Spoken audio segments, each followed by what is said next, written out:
नमस्कार। ओडिया घर स्वाद चैनल को आपण मानक बहुत बहुत स्वागत।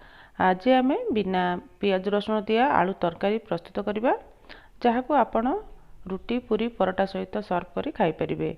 आशा करुच्ची आज रेसिपीटी आपण मानक निश्चय पसंद आसीबो। तेबे वीडियो को संपूर्ण देखंतु। आउ जदि आपण को आज रेसिपीटी भल लगे ताहले लाइक शेयर करी चैनल रे जदि नुआ अछंती ताहले सब्सक्राइब करि नियंतु। तेबे चलंतु आरंभ करबा। मु एठी 4टी बड़ साइज रा आलू नेछि। आलू को एहिपरि 2 खंड करी काटी नै परिष्कार करी धोई नेबा आ गोटे प्रेशर कुकर को ओजाडी नेबा। एहा सहित गोटे ग्लास पानी देई देबा आ हाई मीडियम हीट रे 4टी हुइसिल आसीबा पर्यंत कुक करबा। 4टी हुइसिल आसीबा परे वर्तमान आपण माने देखि पारथिबे आलू भल भाबरे सिझी जाईछि। मु एहार चोपा को छडाई नै गोटे जागा रे रखि नेछि। एठी मु 2टी बड़ साइज रा टमाटो को एहिपरि छोट छोट करी काटिकी रखि नेछि। 1 इंच अदा को एहिपरि छेचिकी रखि नेछि आ 2टी कंचा लंका को एहिपरि काटिकी रखि नेछि। गोटे मुठा पाखापाखी ग्रीन मटर नेछि। एठी गोटा मसला रे गोटे तेजपत्र, अल्प जीरा, छोट खंड दालचीनी, 2टी गुजराती, 2टी लवंग आउ अल्प गोलमरीच नेछि। अल्प हेंगु आमे व्यवहार करिबा। एबे नेक्स्ट प्रोसेस को जिबा। गैस ऊपर गोटे कड़ाई को गरम हेबा पई रखिनेबा। सेथिरे हाफ चम्मच गुआ घी आउ गोटे बड़ चम्मच पाखापाखी रिफाइन तेल ओजाडी नेबा। आपण एहाको केवल घी किंबा तेल रे प्रस्तुत करि परिबे।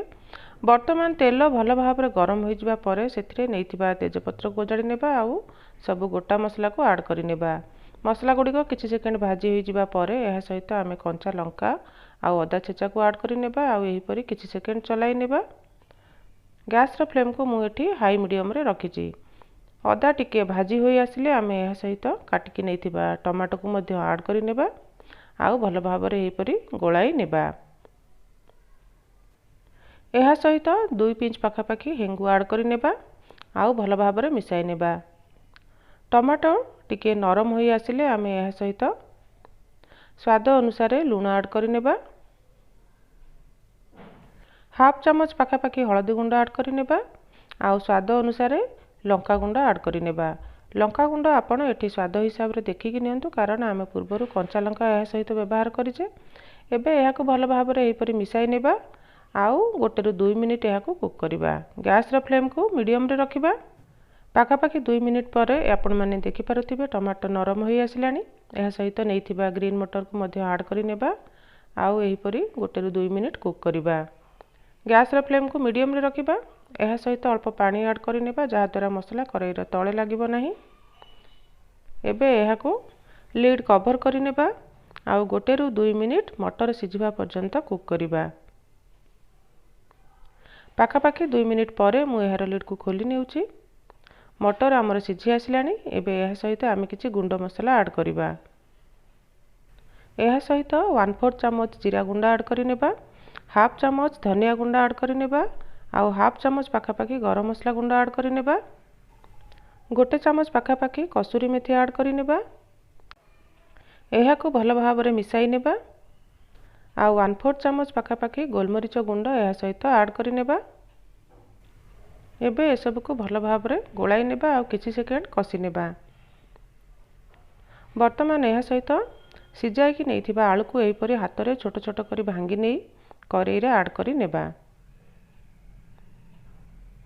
एहाको मसला सहित भल भाबरे गोलाई नेबा। गैस रा फ्लेम को लो मीडियम रे रखिबा। वर्तमान एहा सहित आम आवश्यकता अनुसार पानी ऐड करिबा। मु एठी पाखापाखी 1.5 ग्लास पानी कड़ाई रे ऐड करि नेछि। आपनको तरकारी रे जेतिकी झोल आवश्यक सही हिसाब रे पानी ऐड करि नियंतु। एहाको भल भाबरे मिसाई नेबा आउ मीडियम हीट रे 5 ରୁ 6 मिनिट फुटिबा पई छाडी देबा।